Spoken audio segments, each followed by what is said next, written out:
મંચસ્થ મહાનુભાવો અને આપ સૌને પ્રણામ. Good morning. આમ તો કપરી સવાર છે.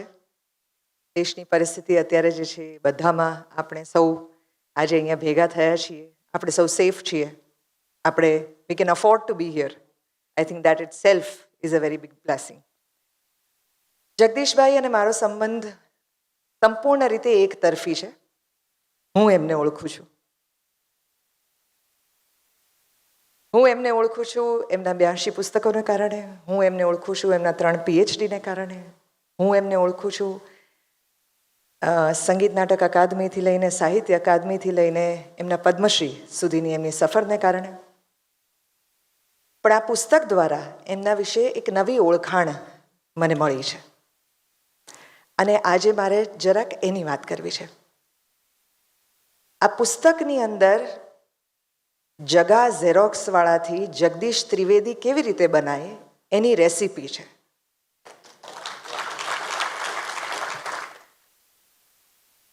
પણ બુદ્ધને સમજવા હોય તો સિદ્ધાર્થ સુધી જવું પડે.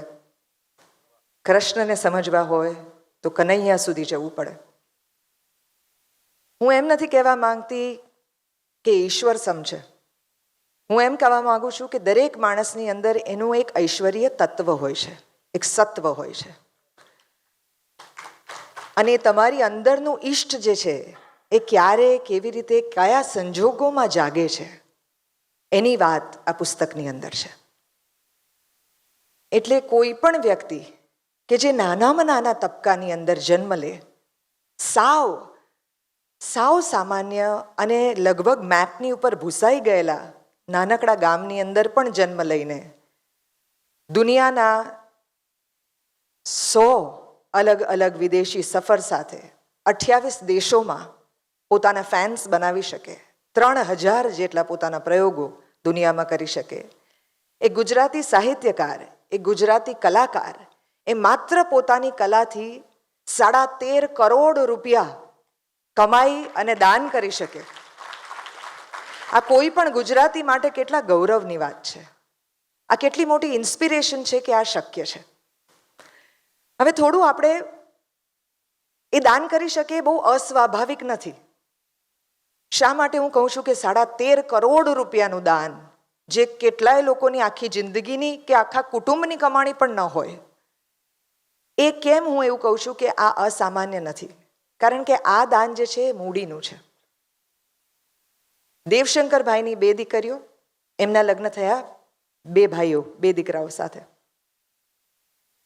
2 ભાઈ અને 2 બહેન જ્યારે પરણ્યા, એમાં એક બહેન અને એક ભાઈના લગ્ન પહેલા થયા અને બીજાના પછી થયા. પછી જેના લગ્ન થયા એમને લગ્નના 1 વર્ષની અંદર દીકરો આવ્યો, જગદીશભાઈ. જગદીશભાઈ 2 થી 3 વર્ષની ઉંમરના હશે ત્યારે એમના મા બાપે એમનો પહેલા ખોળાનો દીકરો, પહેલો દીકરો એ પોતાની બેન અને પોતાના ભાઈને આપી દીધો. કોઈ માતૃત્વ, કોઈ પિતા એ પોતાના બાળકનું જ્યારે દાન કરી શકે છે, પોતાના અંગત લોકો માટે થઈને જ્યારે બાળક તમે આપી શકો છો, તો એ એમના મસાલાની સૌથી ઓર્ગેનિક ખાતરની રેસીપી છે.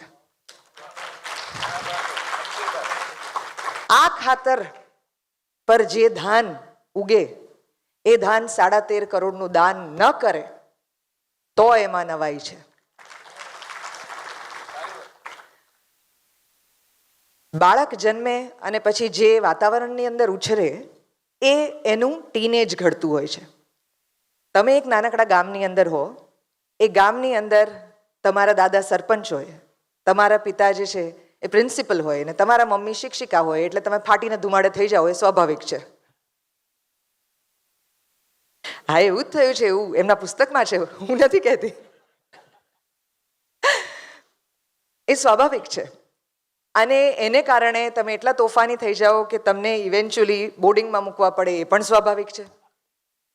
તમે બોર્ડિંગની અંદર એટલું બધું તોફાન કરો કે તમે એકમાત્ર એવા વિદ્યાર્થીઓ જેને બોર્ડિંગમાંથી કાઢી મૂકવા પડે, અને એકમાત્ર વિદ્યાર્થી જેને કાઢી મૂક્યો હોય એ પદ્મશ્રી જીતીને આવે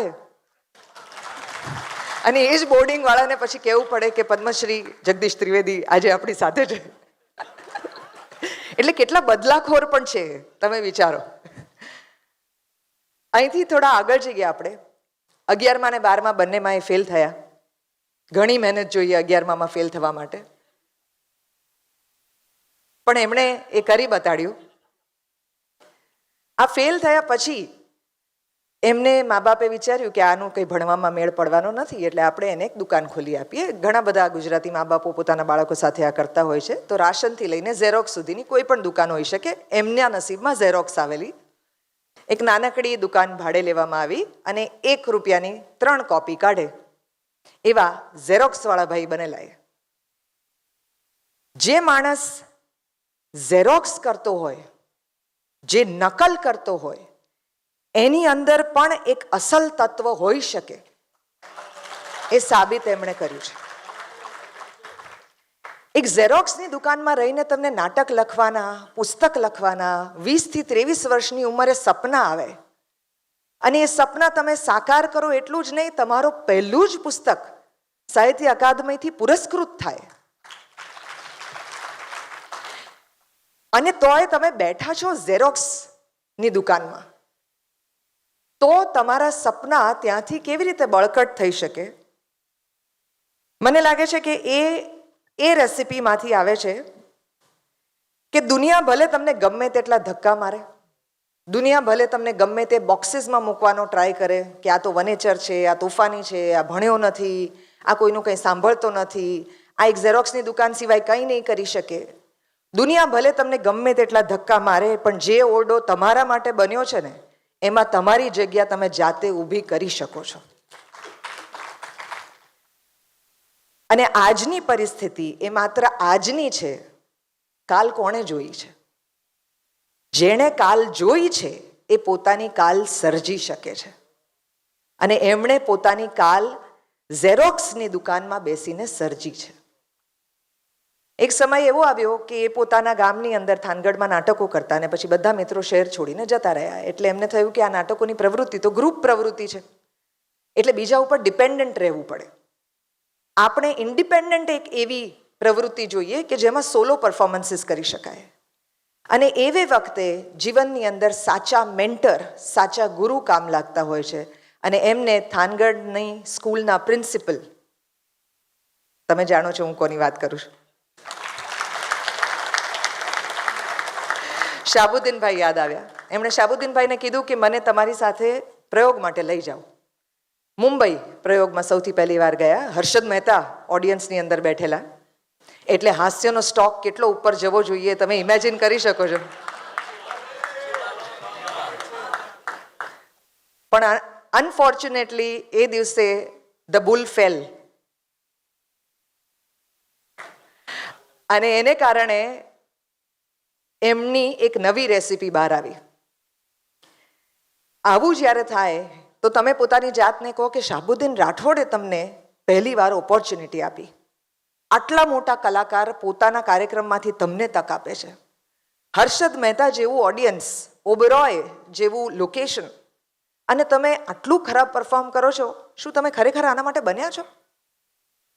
આવો જે આપણી અંદરનો સવાલ જ્યારે જ્યારે આપણે નિષ્ફળ જઈએ ત્યારે ત્યારે આપણા મનની અંદર આવી અને આપણા આગળના સપનાને રોકતો હોય છે ને, એ અવાજને દબાવી દેતા એ શીખી ગયા. અને એ શિક્ષણ જે છે આખી જિંદગીમાં એમને કામ લાગ્યું છે કે તમારી અંદર હંમેશા એક નકારાત્મક અવાજ હોય છે કે જે તમને કહે છે કે તમે આ નહીં કરી શકો. પણ એમની આ રેસિપી કહે છે કે દરેક વ્યક્તિ ઈચ્છે, ધારે તો એ જ અવાજને દબાવી અને સકારાત્મકતા તરફ જઈ શકે છે. 6 મહિના પછી એમને ઓપોર્ચ્યુનિટી મળી. શાહબુદ્દીનભાઈએ જ આપી. બીજા 2 કાર્યક્રમો હતા, પોતાની સાથે લઈ ગયા અને પછી જે સફળતા મળી એ 3000 પ્રયોગોની અંદર પરિણમી. અને આજે આપણે એમને જે રીતે જાણીએ છીએ એ રીતે જાણીએ છીએ. હવે બીજી ઇન્ટરેસ્ટિંગ વાત એ છે કે અનેક લોકો એવા હોય છે કે જેના જિંદગીમાં ગરીબીમાં સિદ્ધાંતો એળે ચડી જતા હોય છે. કારણ કે લોકો એવું માને છે કે સિદ્ધાંત જે છે એ પેટની આગ કે પેટનો ખાડો નથી પૂરી શકતા, નથી ઠારી શકતા. જગદીશભાઈએ એ વાતને ખોટી સાબિત કરી છે. કારણ કે જે સમયે એ તદ્દન બેકાર હતા એ સમયે એમના અરેન્જ મેરેજ નીતાબેન સાથે નક્કી થયા. અને એ સમય એવો હતો કે જ્યારે દહેજ એ આપણા સમાજમાં એ બહુ સ્વાભાવિક વાત હતી. અને બેકાર વ્યક્તિને જો આ સમયે દહેજ મળવાનું હોય, એ પણ છોકરીના મા બાપ સામેથી આપવા માટે તૈયાર હોય, તો એ શું કામ લેવાની ના પાડે? એમણે એવો રસ્તો કાઢ્યો કે એ નીતાબેનને ભગાડીને લઈ ગયા. અરેન્જ મેરેજ કરવાવાળી વ્યક્તિ જેમાં મા બાપ રાજી છે એમાં એને ભગાડીને લઈ ગયા, અને લગ્ન વખતે કપડાં પણ પોતાના પહેરાવેલા કે કપડાં પણ તમારા નહીં. અને પછી ઘરવાળાઓને આવીને વાત કરી કે અમે લગ્ન કરી લીધા છે. એટલે આ રેસીપીમાં એ વાત પણ છે કે શક્ય છે કે તમે ગરીબીમાં કે ભૂખમાં પણ તમારો સિદ્ધાંત જાળવી રાખી શકો. અને આવી અગ્નિમાં જ્યારે વ્યક્તિ તપે છે ત્યારે ઓટોમેટિકલી જે બને છે એ જગદીશભાઈ બન્યા છે. હવે અહીંથી આગળ એમણે અલગ અલગ શોઝ કરવા માંડ્યા. 45 વર્ષની ઉંમર સુધી ખૂબ સરસ કમાયા. 1 રૂપિયાની 3 ઝેરોક્સ કરતા હતા. એમાંથી હવે અમદાવાદ અને સુરેન્દ્રનગરની અંદર લગભગ 1.5 ડઝન મકાનો થઈ ગયા, 3 દુકાન થઈ ગઈ, અનેક જમીનો થઈ ગઈ. અને અમેરિકાની એક જગ્યાએ એક શો માટે બેઠા હતા અને એક દિવસ એકલા હતા અને એમને વિચાર આવ્યો કે આ બધા ધખારા ક્યાં સુધી? એટલે એમણે નક્કી કર્યું કે 5 વર્ષ સુધી કમાવવું ઘર માટે, અને 5 વર્ષ પછી આખી જિંદગી પોતાના માટે કંઈ કમાવવું નહીં. હવે આ વાત કહેવી બહુ સહેલી છે, પણ આ વાત નિભાવવી બહુ અઘરી છે. એટલે અનેક લોકોને એવું લાગ્યું હશે કે આ સ્ટન્ટ છે. દરેક પ્રોગ્રામમાં કહેતા ગયા કે હવે 4 વર્ષ બાકી, 3 વર્ષ બાકી, 2 વર્ષ બાકી, 1 વર્ષ બાકી. જે દિવસે 2017નો આ દિવસ આવ્યો, 12 ઓક્ટોબર 2017, ત્યારે 3000 લોકો સુરેન્દ્રનગર જોવા ગયેલા કે આ ભાઈ ખરેખર જે કીધું છે એ કરવાના છે. એમાં 300 મહાનુભાવો, મોરારી બાપુ પણ સાથે. અને એમણે ત્યાં શપથ લીધા કે આજ પછી હું જે પણ કમાઉં એમાંનું કંઈ મારી પાસે નહીં રાખું. 1 વર્ષની અંદર 44 લાખ રૂપિયાની કમાણી થઈ. એમણે વિચાર્યું કે મારે લગભગ 75 વર્ષ સુધી તો જીવવું છે, એટલે હવે બીજા 25 વર્ષ બાકી રહ્યા, તો ગણતરી કરીએ તો કેટલી થાય? 11 કરોડ રૂપિયા. તો એમણે નક્કી કર્યું કે આવનારા 25 વર્ષની અંદર 11 કરોડ રૂપિયા કમાવા અને 11 કરોડ રૂપિયા જે છે એ દાનમાં આપી દેવા. સપનું બહુ ઊંચું છે. નિશાન ચૂક માફ નહીં, માફ નીચું નિશાન. 11 કરોડ આ કેટલી મોટી રકમ હશે 2017માં પણ, અત્યારે પણ છે. બોલતા બોલતા પણ એમ થાય છે કે કેટલા બધા મીંડા લાગે પાછળ. તો એવે સમયે એમણે આ નક્કી કર્યું. જગદીશભાઈએ 6 વર્ષની અંદર 11 કરોડ રૂપિયા કમાઈ લીધા. એમના હાથે અત્યારે 12 સ્કૂલ, 9 જેટલા પુસ્તકાલય, 1 બાળ આરોગ્ય સંસ્થાન, 1 છાત્રાલય, આવા 23 બિલ્ડિંગ્સ માત્ર એમણે બાંધ્યા છે. અને એમાંથી એકેયમાં એ ટ્રસ્ટી નથી, એમનું નામ નથી, એમના નામે કશું જ નથી. એ સૌથી મોટી વાત છે. એટલે દરેક સમજણની એક ઉંમર હોય છે અને દરેક ઉંમરની એક સમજણ હોય છે. અને આ એમના જીવનમાં ખૂબ યથાર્થ વાત છે. એમને એ પણ સમજાયું છે કે આ દેશ પકડનારથી નથી બન્યો, છોડનારથી બન્યો છે. આ ત્યાગનો દેશ છે. એ તમે બુદ્ધની વાત કરો કે કૃષ્ણના સિંહાસનની વાત કરો, આ દેશ માત્ર કૃષ્ણનો નથી, સુદામાનો પણ છે ને સુદામાને સિંહાસન પર બેસાડવા વાળો છે. આ દેશ માત્ર રામનો નથી, પણ શબરી અને કુબજાનો પણ છે. તમે જન્મે મર્યાદા પુરુષોત્તમ નથી બનતા, તમે કર્મે મર્યાદા પુરુષોત્તમ બનો છો. અને એવા આ પુરુષોત્તમનું આજે તમે આ પુસ્તક પામી રહ્યા છો. ત્યારે યાદ રાખીએ આપણે કે કુછ તો લોગ કહેંગે, લોગોं का काम है कहना, छोड़ो बेकार की बातों को, कहीं बीत न जाए रहना. An extraordinary life of not so ordinary man. Thank you.